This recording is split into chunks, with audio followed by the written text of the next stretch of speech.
दोस्तों, legal and legal में एक बार फिर से आपका स्वागत है। आज हम चर्चा करने जा रहे हैं उत्तर प्रदेश सरकार द्वारा लिए गए एक बहुत ही बेहतरीन निर्णय के बारे में, जो कि लोगों के सीधा लोगों को फायदा पहुंचाएगा, लोगों के हित में है। मैं तो ये कहूंगा कि उत्तर प्रदेश सरकार द्वारा लिया गया ये सबसे अच्छा निर्णय है। न सिर्फ उत्तर प्रदेश सरकार द्वारा बल्कि अभी तक किसी भी सरकार द्वारा लिया गया सबसे अच्छा निर्णय है, जिसका फायदा सीधे आम लोगों को पहुंचने वाला है। इसके अलावा न्यायालयों के समक्ष संपत्ति विवादों में भी कमी आएगी। जिस तरह से हम देखते हैं कि सिविल कोर्ट्स में ढेरों मुकदमे, पारिवारिक मुकदमे हैं, परिवार के सदस्यों के बीच में संपत्ति के बंटवारे को लेकर हैं, वो भी काफी हद तक उत्तर प्रदेश सरकार के इस निर्णय के बाद कम होने की उम्मीद लग रही है।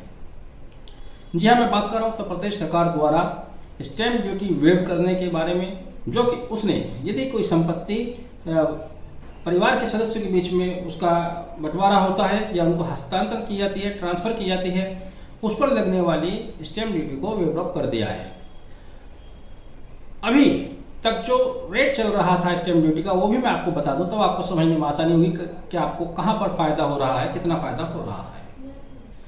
यदि आज तक आप कोई संपत्ति विक्रय करते हैं, चाहे अपने सगे संबंधी को करते हैं, पिता पुत्र को बेच दे, भाई भाई को बेच दे या अपने बहन को बेच दे, तब उसको भी स्टैंप ड्यूटी उसी रेट से देनी होती थी जो एक अन्य व्यक्ति को देनी पड़ती थी, और वो रेट था 7%। अगर आप कोई संपत्ति ट्रांसफर करते हैं तो 7% उस पर स्टैंप ड्यूटी दी जाती है, और वही संपत्ति किसी महिला के हक में ट्रांसफर की जाती है, उसको विक्रय पत्र किया जाता है, तब उसको 1% छूट देकर 6% की उसको छूट मिलती थी। वो भी मैक्सिमम 10,000 रुपीज की छूट थी। इसके अलावा 1% आपको रसीद रजिस्ट्री शुल्क होता है, वो देना पड़ता है। पहले ये 1% की एक लिमिट थी, मैक्सिमम लिमिट 20,000 तक थी, लेकिन वर्तमान सरकार ने, केंद्र सरकार ने इस लिमिट को खत्म करके इसको अनलिमिटेड कर दिया। 20,000 पर नहीं रुकती है। अब जितनी भी आप प्रॉपर्टी खरीदेंगे या बेचेंगे, उसका 1% आपको स्टैंप ड्यूटी देनी पड़ेगी। लेकिन अब ऐसा नहीं है। नया जीओ जो सरकार का आया है 18 जून 2022, उत्तर प्रदेश शासन स्टाम्प एवं रजिस्ट्रेशन अनुभाग 2 द्वारा जारी किया गया ये जीओ है। इस अधिसूचना में क्या कहा गया है? इस अधिसूचना में कहा गया है, कोई भी ऐसा दान मिले जिसके द्वारा दानदाता जो संपत्ति का दान करता है, अचल संपत्ति यानी कि जो आपकी अचल संपत्ति है और उसी के बारे में है, मूवेबल प्रॉपर्टी के बारे में नहीं है, उसका अंतरण परिवार के सदस्यों, परिवार के सदस्य कौन? पिता को करता है या माता के हक में करता है, पति या पत्नी को करता है, पुत्र या पुत्री को करता है, या अपनी पुत्र वधू को करता है, बेटे की बहू को, या अपने दामाद को करता है, बेटे के हस्बैंड को, या सगे भाई को करता है, या सगी बहन को करता है, पुत्र या पुत्री के पुत्र यानी कि पोते पोती के पक्ष में करता है, तब उसको 7% या 6% स्टैंप ड्यूटी पे करने की जरूरत नहीं है।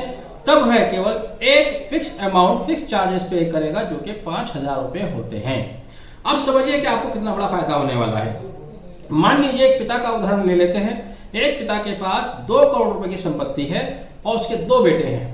वो उन दोनों बेटों को संपत्ति का बराबर बंटवारा करना चाहते हैं, उन संपत्ति को उन दोनों बच्चों के हक में देना चाहता है। एक और इम्पोर्टेंट बात, ये विक्रय विलेख के बारे में नहीं है उत्तर प्रदेश सरकार का निर्णय, ये केवल दान पत्र के बारे में है। अगर आप गिफ्ट डीड करते हैं उसी के बारे में है।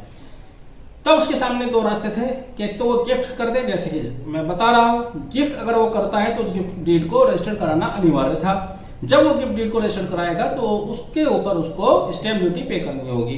2 करोड़ रुपए की उसकी कुल संपत्ति है, उसने 1 करोड़ एक बच्चे के नाम की, 1 करोड़ एक बच्चे के नाम गिफ्ट के द्वारा अंतरित की, तब उसको 1 करोड़ रुपए पर 7% के हिसाब से 6 लाख रुपए 7% के हिसाब से 1 करोड़ पर 7 लाख रुपए स्टैंप ड्यूटी पे करनी होगी। यदि वो अपनी बेटी के नाम करता है, मान लीजिए एक बेटा और एक बेटी है, बेटी के नाम में उसको स्टैंप ड्यूटी 1 करोड़ का 6% यानी कि 6 लाख रुपए स्टैंप ड्यूटी पे करनी होगी। अब देखिए उसके पुत्र को कितना फायदा हुआ। पुत्र को फायदा हुआ, अब उसको केवल 5,000 और 1,000 रजिस्ट्रेशन शुल्क देना होगा, 6,000। अब पुत्र को 7 लाख की जगह केवल 6,000 रुपए चुकाने हैं, यानी कि उसका फायदा हुआ 6,94,000 रुपया। वहीं पुत्री का फायदा, पुत्री को भी 6,000 रुपए चुकाने हैं। अब पुत्री को जहां 6 लाख चुकाने थे, वहां उसको 6,000 रुपए चुकाने हैं, उसका फायदा हुआ 5,94,000 रुपया। एक तो ये कैश बेनिफिट। दूसरा इससे भी बड़ा फायदा क्या हुआ कि पहले चूंकि गिफ्ट डीड करेंगे तो उसका भी रजिस्ट्रेशन कराना पड़ेगा, सेल डीड एग्जीक्यूट करेंगे तो उसका भी रजिस्ट्रेशन कराना पड़ेगा। अगर वो सेल डीड करते हैं तो और भी बड़ी परेशानी लोगों के बीच में है कि भाई सेल डीड करा लो, ज्यादा पक्का काम है, तो इसलिए वो सेल डीड ही कराया करते थे विक्रय विलेख।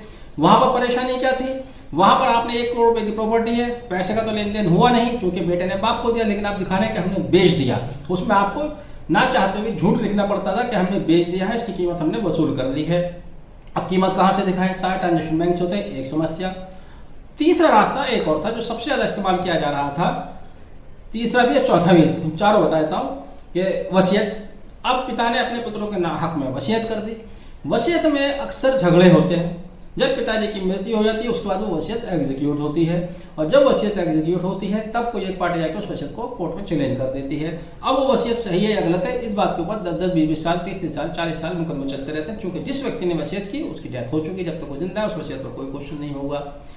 दूसरा रास्ता उन्होंने निकाला पावर ऑफ अटॉर्नी।